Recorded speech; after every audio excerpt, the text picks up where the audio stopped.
What's up everybody? So today I'm going to show you how to make a time-lapse panning device for a GoPro.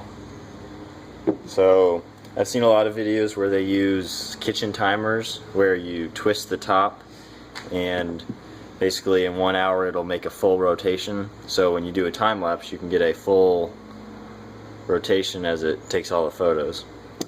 So I'm not using a kitchen timer because all of them do 1 hour. So this is actually like you put this on your garden hose or your sprinkler and it goes up to 120 minutes.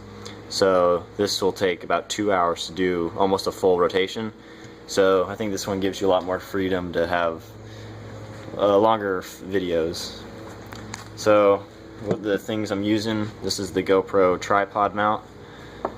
And then this is just one of the normal buckles, I guess, and then a flat adhesive mount.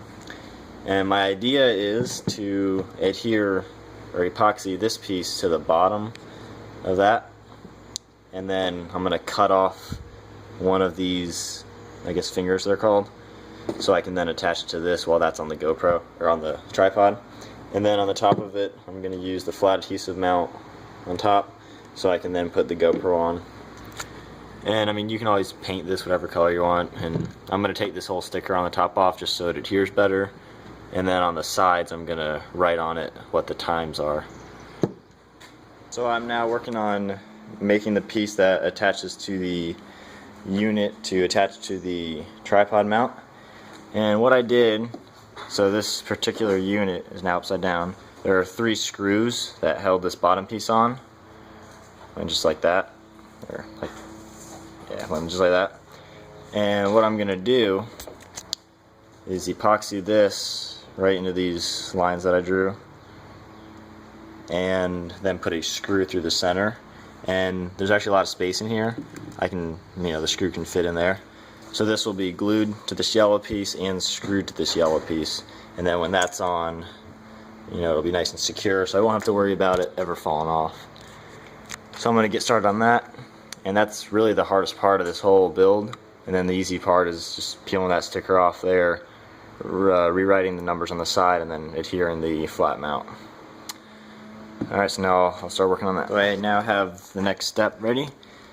So this is just a small screw and nut, and then I have that drill bit and the one in the drill.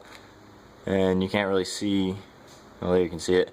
That square is where I'm going to drill the hole, and that's going to go just in front of those 2 screws, and hopefully centered. So I'm going to do the narrower, or the smaller drill bit to drill a hole for the screw, and then the thicker one I'm just going to touch the top of it to kind of countersink it to make it look a little cleaner. And the screw isn't that long, so it'll be able to go through this, and it'll sit right in there and won't worry about anything. So I'm going to put this just in the vise and then start drilling. Alright, so I just drilled the hole for that, and now I put the bigger drill bit on to do the countersink. I gave up with the vise, that was more trouble than it was worth. I just put it straight down and drilled. So this, I'm only going to go a little bit into it.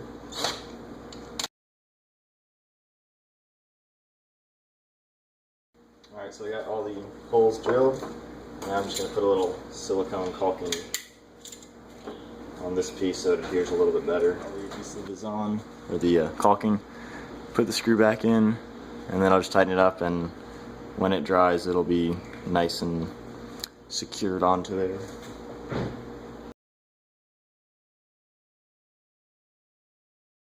So that is the base.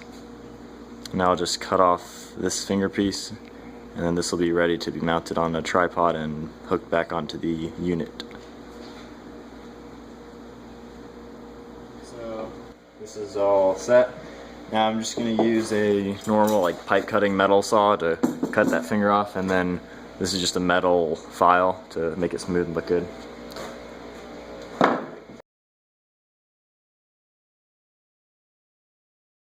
So now with this piece cut off, now you can see there's only 2. Fitting it on the tripod mount is just like fitting it on anything normal. And that's kind of how the base is going to sit, and it'll be nicely screwed together. And now I'll just go back with the file and just kind of clean that up to make it a little bit better. But that was an easy cut. And that one's cut off, so now that's a lot cleaner looking instead of having those hose brackets that I'll never use. Now we'll work on getting the top ready for the adhesive pad, and then I'll mark the new numbers on the side. Alright, so I took the little sticker thingy off the top and I marked all the numbers, and I kept this little arrow piece on just to help me out. So 0, 30 minutes, 60 minutes, 90 minutes, and 120. And then I sanded the top a little bit with that flat metal sander just to give it some little more adhering strength to the flat mount. And this is just going to go on it, and it's pretty much going to be good to go. I'll just put the GoPro on one of those, well, I guess the same kind of buckle mount like this, attach it to it, and then attach this to the tripod. And it's good to start doing the time-lapse videos.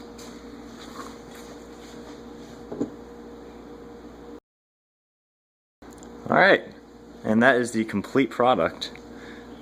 And I don't know if I said this before, but you can easily paint this whatever color you want. I might just get some black Classy Dip and just do the whole thing and leave this whole top section yellow. But paint's up to you. And so all in all, this was $13 for this tool, or for this counter. You can do it with cheaper kitchen timers, but I like the versatility of having the 120 minutes versus just 60 minutes. And this came with the GoPro, this mount. I have a bunch of them, so that didn't really cost me anything. And then the caulking and screw, I had that. And then obviously the flat mount, I already had one of them. So, I could just put this to 60 minutes, and then it's going to take about an hour. It's going to take 1 hour to get all the way back to 0. And if the GoPro is facing that way, that's going to be a nice panning shot. And now I'll give you a glimpse of what it does.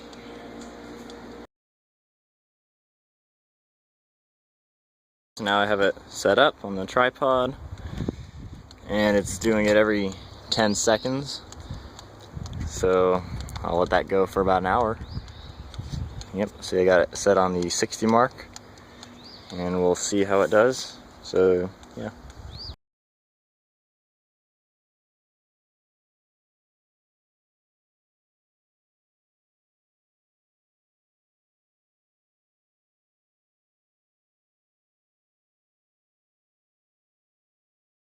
Thanks for watching the video, and be sure to subscribe to my channel to see future videos using this device.